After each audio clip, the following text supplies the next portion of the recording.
What's good, everybody? It's your boy Chris Crawley with From Fatty to Natty Bodybuilder. Thank you so much for coming on board today. It is episode 14. Enjoy. Things on the stage got the whole crowd bouncing, talking about the king of kings, so move Go.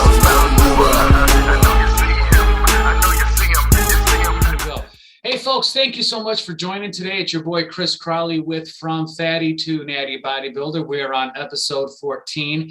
It is my distinct honor to have Robert Sikes from Keto Savage on board today. Thank you, Rob, for coming on board. Again, it's a huge honor. You were definitely one of the first people. No, you were the first person, actually.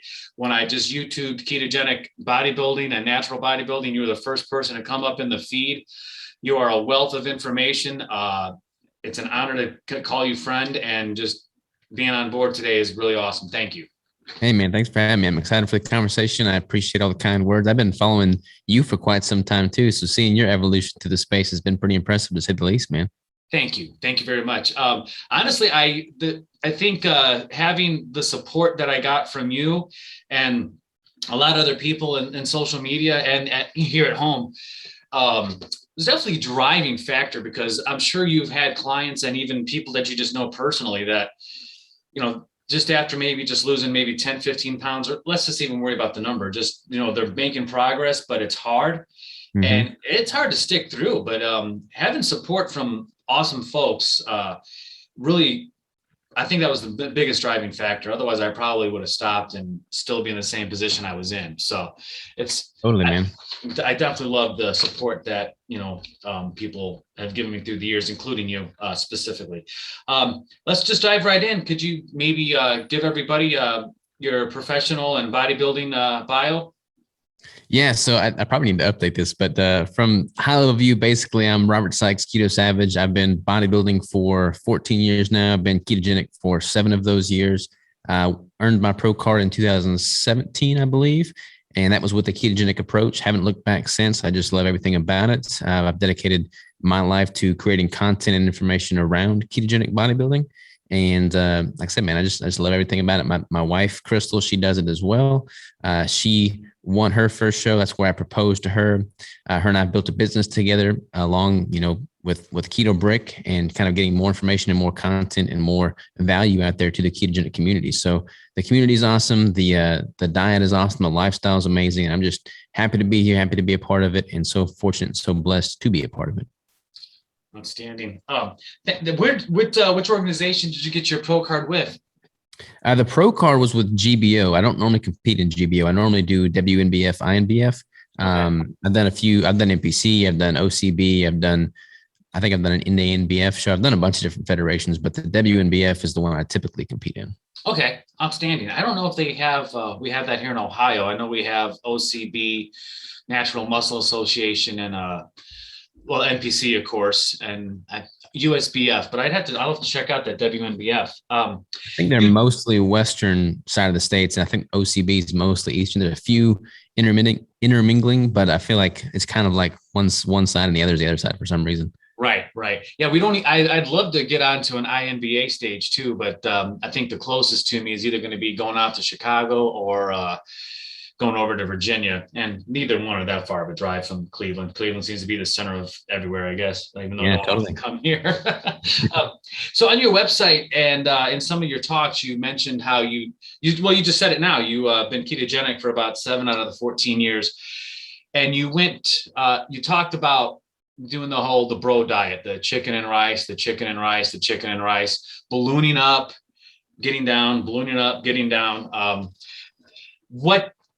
What was the genesis on getting into the ketogenic diet, especially at a time when it wasn't even that popular or well known? Yeah. So like you said, I'd been competing with, you know, all the other mainstream diets. Like I've done the bro dieting, I've done, flexible dieting. I've done all these things. I was eating 6 or 7 meals a day, chicken, rice. Like you said, I had Tupperware with me everywhere I went. My first show was in 2012, I believe. And that was with, the bro diet split. And I got really lean. I actually won that show. But it wasn't enjoyable for me. Like I killed myself on the cardio. I was a slave to the clock and the meal timing. My testosterone tanked, everything tanked. And then after the show was over, I developed a bunch of disordered eating tendencies. I put on like 20 pounds in 24 hours after that first show.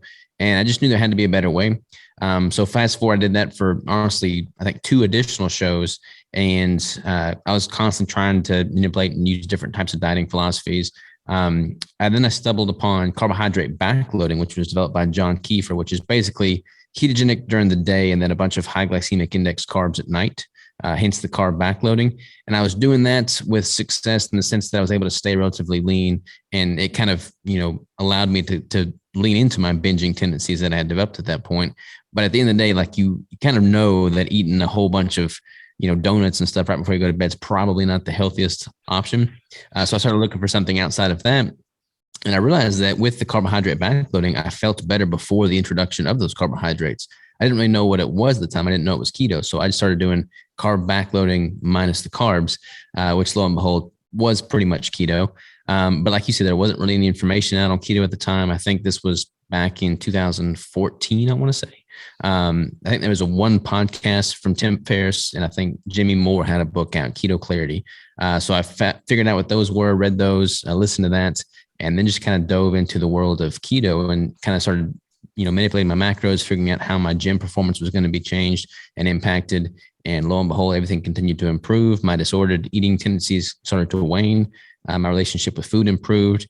And I didn't really look back from there because I felt so much better. And lo and behold, it paved its way for me doing a prep with it. And I looked better than I ever had with that prep. So at that point, I was pretty much sold on the ketogenic diet and lifestyle. Outstanding. I'm going to write down, I never heard that book before, Keto Clarity. I'm going to have to check that out.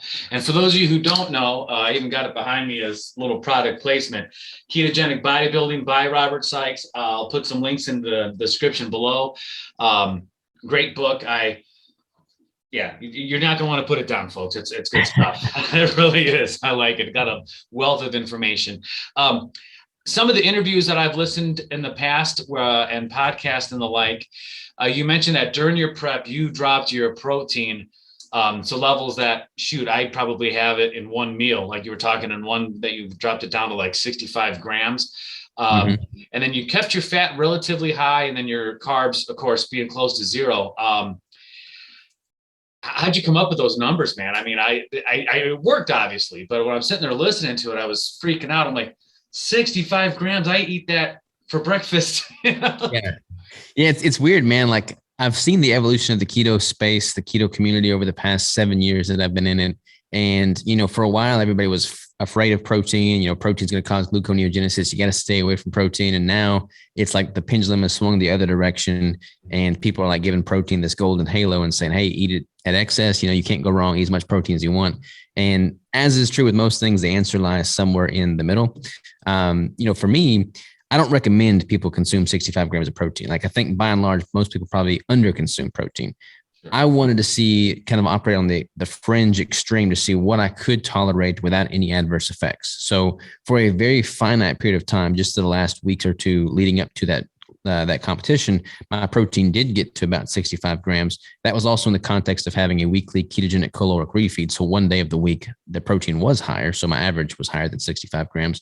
But lo and behold, I didn't lose any muscle when it was that low. So, traditionally, I would keep protein incredibly high throughout the prep, like 300 grams plus.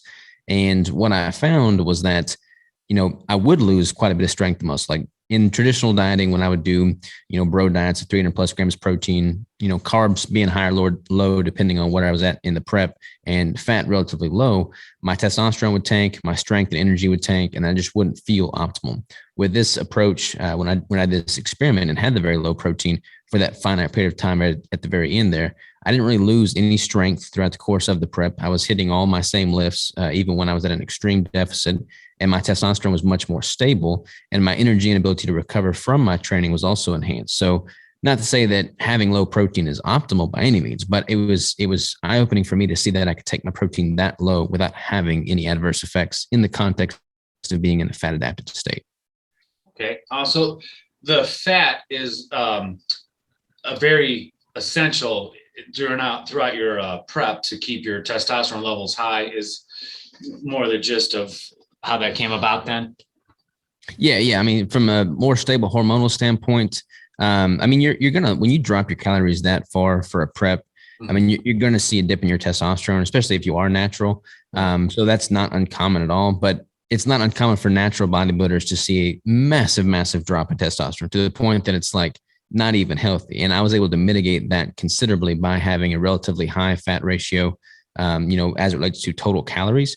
So I'll typically start at a high fat ratio, then I'll titrate protein up quite heavily, and I'll get to around a 1-to-1 grams of protein per gram of fat, about middle of the prep. And then at that point, I start dropping both fat and protein.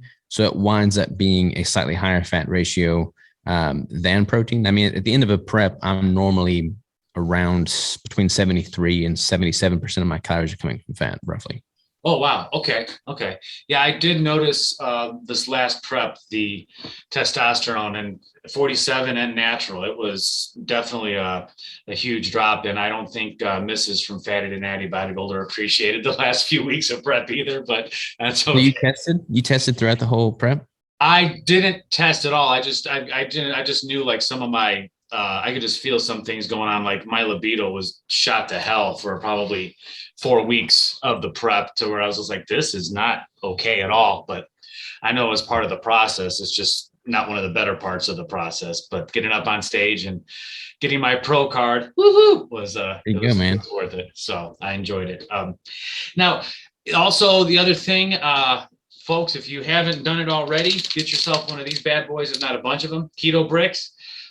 This is phenomenal. I am a huge peanut butter cup addict, and I don't need to be anymore because I got this. So what was the genesis of Keto Brick Company?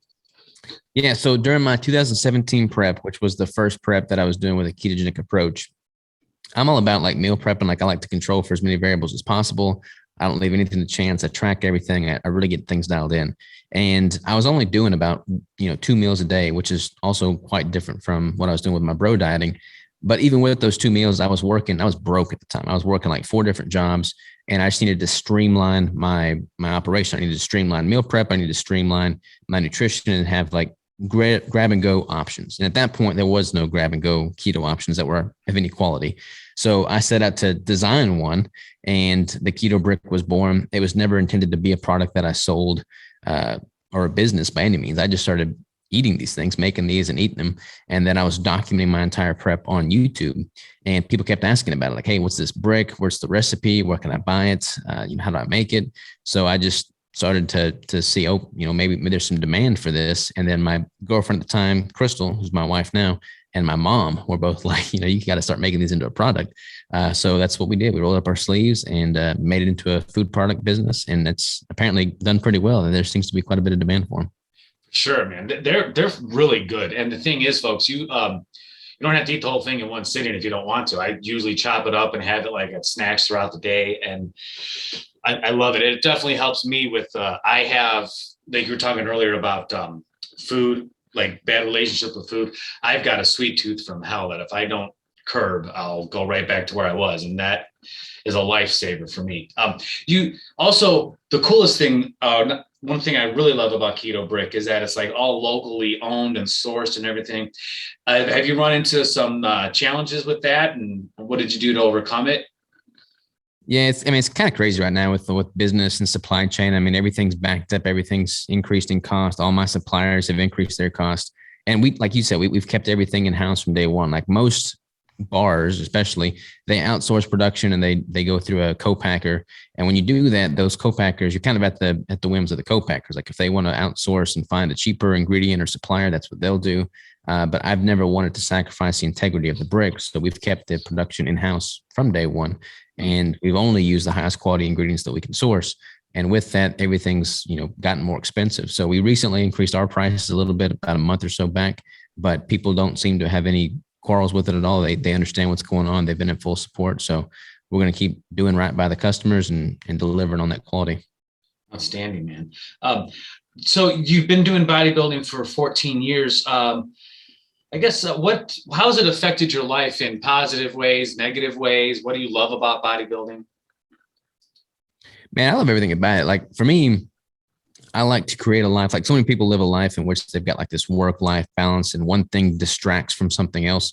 With bodybuilding, everything benefits. And for me, that's been manifested with like my character traits, for instance. Like when you become a bodybuilder, if you're going to be a good bodybuilder, by definition, you have to dial in your discipline, you have to dial in your consistency, you have to dial in your work ethic. And those things are not going to just going to stay within the gym sphere. They're going to bleed into other areas of your life. They're going to bleed into your career path, your relationship, everything.